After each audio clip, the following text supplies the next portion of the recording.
አሁን ያለንበት ወር የረጀብ ወር ነው እንደምታውቁት የረጀብ ወር ገብቷል የረጀብ ወርን በተመለከተ አላህ Subhanahu Wa Ta'ala في كتابه العزيز إن عدة الشهور عند الله 12 شهرا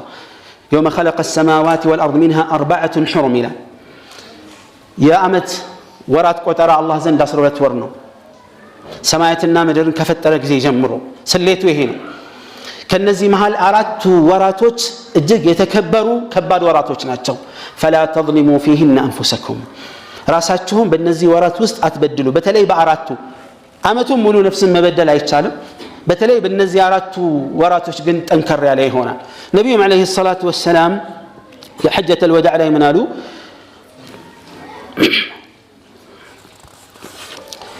إن الزمان قد استدار كهيئته يوم خلق السماوات والأرض ጊዜያቶች ተሽከርከረው ሰማያትና ምድርን አላህ እንደፈጠረው እለት ተመልሷል መሐል ላይ ሙሽሪኮቹ ወራቶችን ለማዛባት ሞክሮ ነበር በዚህም ይሁን በዛ በተዛዋዋሪ ነገሩ ተሽከርከሮ ዝሮ ዛሬ አሁን ባለንበት ወቅት አላህ ከደነገገው እለት ጋር የገጠመ ሆኖ ተገኝቷል አሉ እና አመት 12 ወር ነው ከነዚህ አራት ወራቶች የተከበሩ ናቸው ሶስቶቹ ተከታታይ ذوالقعدة ذو الحجة እና محرم ናቸው አሉ አራተኛው የተነጠለ ነው ረጀብ ሙደር የሚባለው ነው በጁማዳና በሻዕባን መሃል የሚገኘው ይሄም ለረመዳን መቅረባችንን ያሳያል አላህ በሰላም ደርሰው የሚጾሙና የሚቆሙ አላህ ያደርጋል በእነዚህ ወራቶች ውስጥ በተለይ በዚህ ወር ከተጠቀሱት አራት ወራቶች መሃል አሁን ያለንበት ስለሆነ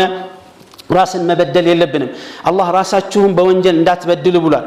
ከቢድዓ ከጥመት ከሽርክ ሰውን ከመበደል ከመገዳደል ከመፋለም ከማታለል ከመዋሸት ከማጭበርበር ከመቀኝነት መጥፎ ከሆኑ ሁሉ ስነ ምግባራቶች ከየትኛውም ጊዜ በተሻለ መልኩ ሁሉ ጊዜ حرام ናቸው በተሻለ መልኩ የምንታቀብባቸው ወራቶች እንደሆኑ ያሳየናል ኢባደላህ ይህ ወር እንዲህ ምርጥ ቢሆንም በቁርአንም ይሁን በሐዲስ የተለየ የሚፈጸም ኢባዳና ተግባር የለውም ዝርዝር የሚነሱ ቢድዓዎችን ብንጠቅስ ጊዜው አይበቃን ይሆናል ነገር ግን ባጭሩ ማስቀመጥ የምፈልገው በቁርአንም ይሁን በሐዲስ ትክክለኛ በሆነ ሐዲስ አንዳንድ ደካማ የሆኑ በጣም የደከሙ ሐዲሶች ካልሆኑ በስተቀር በቁርአንና በትክክለኛ ሐዲስ መሰረት እነዚህ ወራቶች ውስጥ የሚፈጸም ለየት ያለ ምንም አይነት ኢባዳ የለም ረጀብ ወር የተከበረ ወር ቢሆንም በኢባዳ አፈጻጸም በጾም በዑምራው በየትኛውም ተግባር የተለየ አጅርና ምንዳ የለው የተቀመጠበት ማለት ነው ነብዩ አለይሂ ሰላቱ ወሰለም የተለየ ዑምራ አላደረጉም የተለየ ረጀብን የተለየ ጾም አልጾሙም የተለየ ሰደቃ አላደረጉም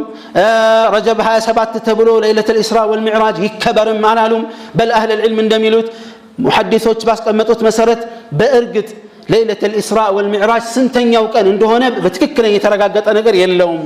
ትክክለኛ ማስረጃ የለውም 27 የሚለው ወደፊትም ወደ ኋላም ሊመጣ ይችላል ስለዚህ ኢብኑ ባዝ ረሂመሁላህ ምንድነው የሚሉት የአላህ ህክማ ሆኖ ቀኑ እንዳይታወቅ ሆኗል ሰዎችን አስረስቷል ቢታወቅ ራሱ የተለየ የሚደረግ ምንም ነገር የለም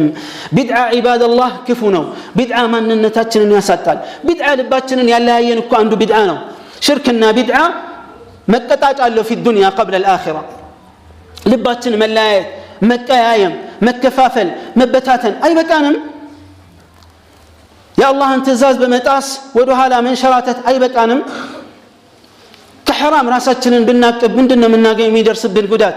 ክብርና መልካምነት እንጂ መከበርን ማይፈልጋለ የለም ሁላችንም ለመከበር ግን የአላህን عز وجل መመሪያ በትክክል ማክበርና መከተል ነው